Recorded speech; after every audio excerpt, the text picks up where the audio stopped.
गई बात। एफआरए की प्राइसेस देखो 4/5, 4/9, 5/9, हमारे लिए कौन सा रेलिवेंट है? 5/9। क्यों सर? 5 महीने बाद 4 महीने के लिए। अगर 4/9 करेंगे तो अगर 4/9 करेंगे तो सर बैंक चौथे महीने के एंड पे बुला लेगा सेटलमेंट करने के लिए। ये इसका जवाब है। चौथे महीने के बाद बैंक बुला लेगा कि आओ सेटल कर लो। हमें सेटल कब करना है? 5 महीने के बाद। फिर हमें कितने महीने की सेटलमेंट चाहिए? 4 महीने की। तो टोटल 9 महीने हम चाहते हैं बैंक के साथ हमारे कवर हो। 4/9 सॉरी 5/9 5/9 5/9 रिक्वायर्ड। अच्छा 5/9 के अंदर देखो हमारा रेट कौन सा लॉक हुआ होगा? 3.5 या 3.45? क्यों सर? लेंडिंग कर रहे हैं बैंक। कम रेट पे लेंड करेगा ज्यादा पे? सर कम रेट पे बैंक लेंडिंग करेगा। कम रेट कौन सा है? 3.45। इसको आसानी से याद रखो।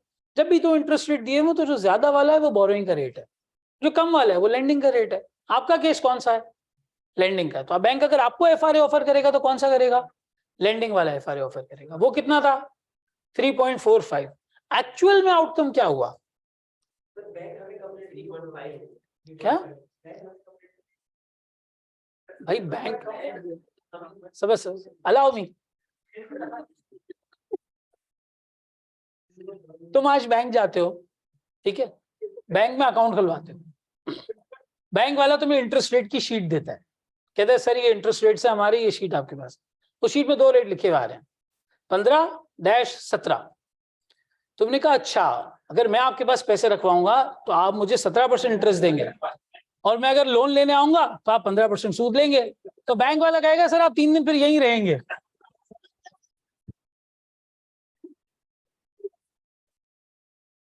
बैंक का भी तो कुछ फायदा हो ना फिर उसमें।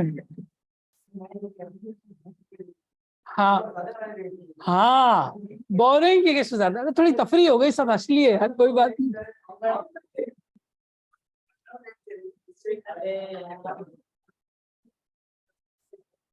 अबे भाई तुम बैंक में डिपॉजिट रखवाने जाते हो ना, उसकी बात हो रही है। तुम्हें यहाँ पे इन्वेस्ट करना है ना।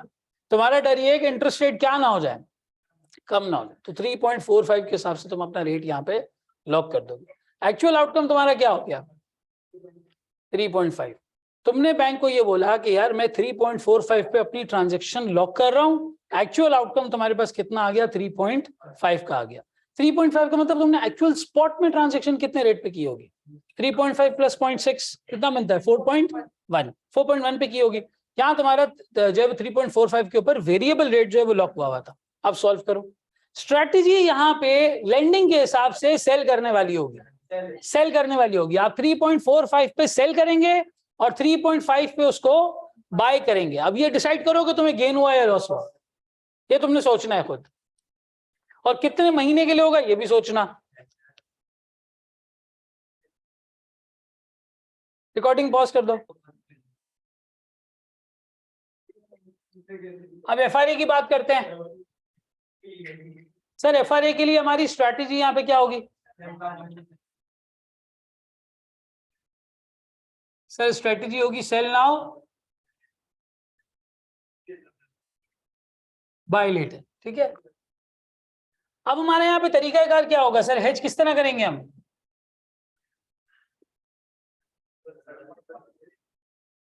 एफआरए हमने बाय कितने पे किया है?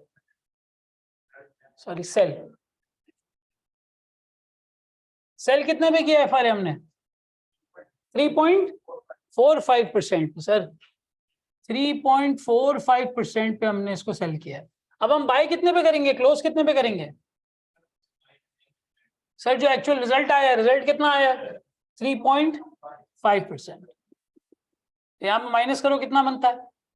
0.05%। ठीक है। 0.05% इज व्हाट? नेट। नेट क्या हो जाएगा? सर लॉस हो जाएगा। ये आ जाएगा आपके पास नेगेटिव। शायद किसी का क्वेश्चन तो नहीं है कोई ऑनलाइन वहां पे? सही है। 0.05। अब इस लॉस को क्वांटिफाई कर सकते हैं, इसका अमाउंट निकाल सकते हैं। कितना अमाउंट होगा?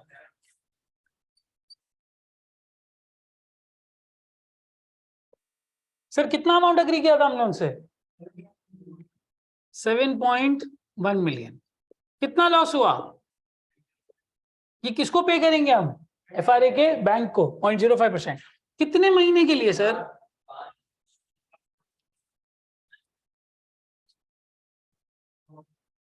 5 महीने, 4 महीने?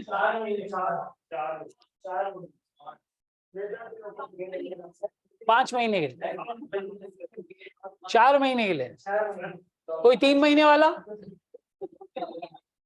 6 महीने वाला? सर साल वाला एक मिला था यहाँ पे, कह रहा महीने लेने ही क्यों है सर, महीने इंक्लूड ही क्यों करने? भाई FRA की टर्म पढ़ो, क्या टर्म है? 5/9। इस 5 का क्या मतलब है? 5वें महीने के एंड पे आके हम सेटल करेंगे। कितने महीने की ट्रांजैक्शन? 4 महीने की। आपका लैंडिंग पीरियड कितना है? आपका लैंडिंग पीरियड कितना है? क्या? ओ सवाल आया सर, ये 3.5% कैसे आया? परी छोड़ के गई है, सवाल में लिखा।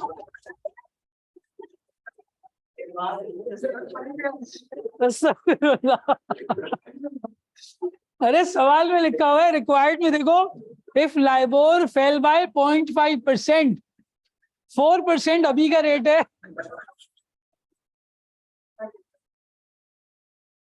4% अभी का रेट है, 0.5 ये रेट मजीद गिर चुका है। 0.5 गिरने का मतलब तुम्हारा आज का स्पॉट कितना हो गया है? 3.5 हो गया है। काफी देर से हम यही कैलकुलेट कर रहे थे यहाँ पे सब। 3.5 समझ में आ गया कहां से आया 3.5? सही है जी। अब ये हो गई हमारी, यहाँ पे कितने महीने की ट्रांजैक्शन क्लोज होगी? 4 मंथ्स की सर। 4 डिवाइड बाय 12 कितना हो गया?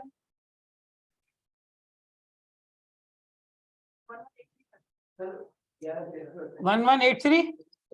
ठीक है। और सर आपकी जो एक्चुअल इन्वेस्टमेंट है वो कितने पे होगी अब?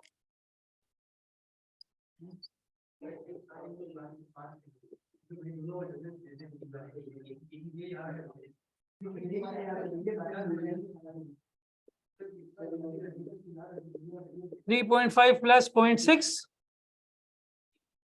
मल्टीप्लाई बाय 4 डिवाइड बाय 12 कितना हो गया?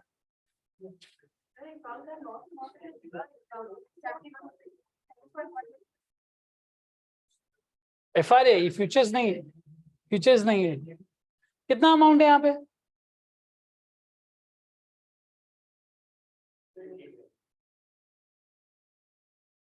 ये तुम्हारी इन्वेस्टमेंट इनकम है, right? This is your income.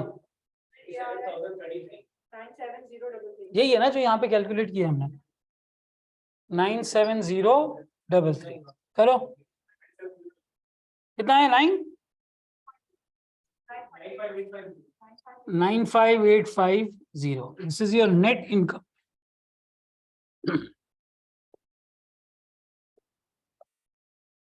Net investment income, ठीक है। इफेक्टिव रेट निकाल सकते हैं?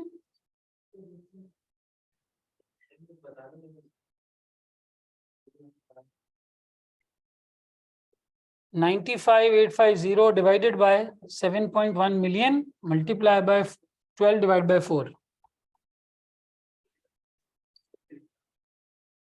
कितना हो गया? 4.05%। 4.05%। वैसे तुम्हारी इनकम कितनी होनी चाहिए अगर तुम FRA ना करते तो? अगर FRA ना करते तो कितनी इनकम होनी चाहिए थी? 3.5 प्लस 0.6, 4.1 होनी चाहिए थी। अगर FRA नहीं करते, कुछ भी नहीं करते, तो ये लॉस भी नहीं होता। 4.1 होनी चाहिए थी ना। 4.1 टोटल होती अगर, लेकिन अभी कितनी हुई है एक्चुअल? 4.05। ये जो 0.05 का फर्क है ये कहाँ गया? सर ये टेक्निकली आपका यहाँ लॉस हो गया। एक और तरीका भी है इसको देखने का। आपने FRA में रेट कितना लॉक किया था? 3.45 और आपको स्प्रेड कितना मिल रहा था? 0.6। 3.45 0.6 को ऐड कर लो, कितना बन गया? 4.05। 4.05 रिक्वायरमेंट नहीं है, समझाने के लिए हम बताते हैं कि आउटकम ये निकला है। कभी हो सकता है वो मांग भी ले कि इफेक्टिव रेट बता दो फाइनेंसिंग का, इफेक्टिव रेट बता दो करेंसी का।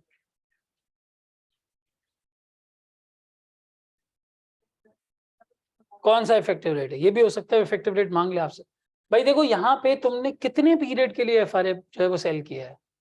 साल के लिए किया है, 5 महीने बाद 4 महीने के लिए, तो 4 महीने का गेन या लॉस मिलेगा ना तुम्हें।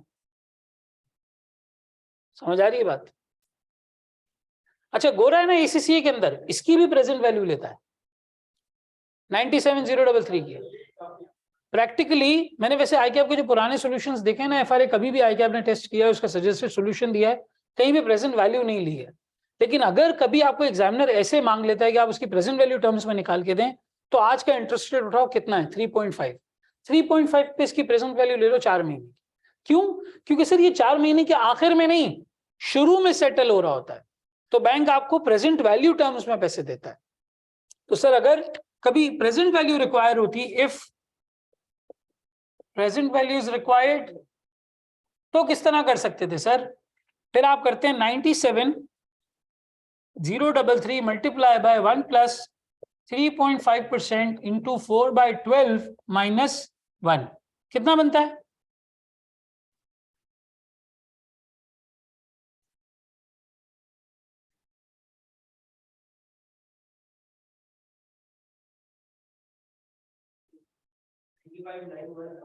$95,914 ये पैसे मिलते हैं आपको बैंक से। अरे सॉरी, जो पेमेंट आपको यहाँ करनी है उसकी बात कर रहा हूँ, पेमेंट प्रेजेंट वैल्यू टर्म्स में मिलेगी। ये तो अपने टाइम पे इनकम आपको एक्चुअल इन्वेस्टमेंट की मिलती जाएगी। इसकी प्रेजेंट वैल्यू बताओ कितनी बनती है? इसकी देखो ये डे 1 पे सेटल हो रहा है ना, ये जो तुम्हारी लॉस या गेन की सेटलमेंट है ये कब हो रही है? 4 महीने के स्टार्ट पे। अभी 4 महीने गुजरे हैं? नहीं गुजरे सर। वो 4 महीने हो गए? नहीं हुए। 4 महीने के शुरू में आपको ये अमाउंट या तो पे करना पड़ता है या बैंक से मिलता है। चाहे पे करें चाहे बैंक से मिले, किस टर्म में मिलेगा? ये हमेशा प्रेजेंट वैल्यू टर्म्स में मिलेगा। तो अगर हम इसकी प्रेजेंट वैल्यू निकालता हूं कितनी बनती है? 1169। एक्चुअल में ये पैसे मुझे बैंक को देने पड़ेंगे। प्रैक्टिकली दुनिया में ऐसे होता है कि मुझे ये पैसे बैंक को देने पड़ते हैं एक्चुअल में प्रेजेंट वैल्यू टर्म्स के अंदर। लेकिन आई कैप हम वो नहीं कंसिडर करता, तो हम इसी तरीके से कैलकुलेट करते हैं। पर थोड़ा सा आ गया ना, क्योंकि देखो मेरे ये 1169 कब जा रहे हैं? आज मेरे हाथ से निकल रहे हैं। आइडियली ये होने कब चाहिए थे? 4 महीने बाद होते। तो बैंक इन्हीं पैसों को लेके क्या करता है? इन्वेस्ट कर देता है, और 4 महीने बाद ये 1169 क्या बन जाएगा? 1183। तो वो 4 महीने की जो अपॉर्चुनिटी कॉस्ट है वो हमारे सर नहीं आती, वो प्रेजेंट वैल्यू टर्म्स में जाती। इसी तरीके से अगर यहाँ गेन होता और मुझे बैंक से रिसीव करने होते तो क्या होता? तो भी bank present value he account for करता है। यहाँ पर समझ में आ रही है बात?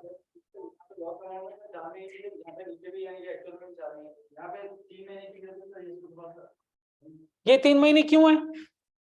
तुम्हारा फ्यूचर का कॉन्ट्रैक्ट कितने महीने का है, इसलिए 3 महीने है। फ्यूचर की गेन या लॉस सेटलमेंट 3 महीने के हिसाब से होगी, लेकिन एक्चुअल जो इन्वेस्टमेंट कर रहे हो वो 4 महीने के लिए कर रहे हो। सर 3 महीने के लिए तो आपने 4 महीने के लिए क्यों नहीं हेज किया? भाई कर लिया, यहाँ पर आ गया वो कॉन्ट्रैक्ट। वैसे अगर इसको देखो तो 14 बनते थे, लेकिन हमने 5 बढ़ाए। क्यों? क्योंकि हमारा टाइम पीरियड ज्यादा का था। तो अब ये 3 महीने के 19 कॉन्ट्रैक्ट ऐसे ही हैं जैसे 4 महीने के 14 कॉन्ट्रैक्ट। बात समझ में आ रही है?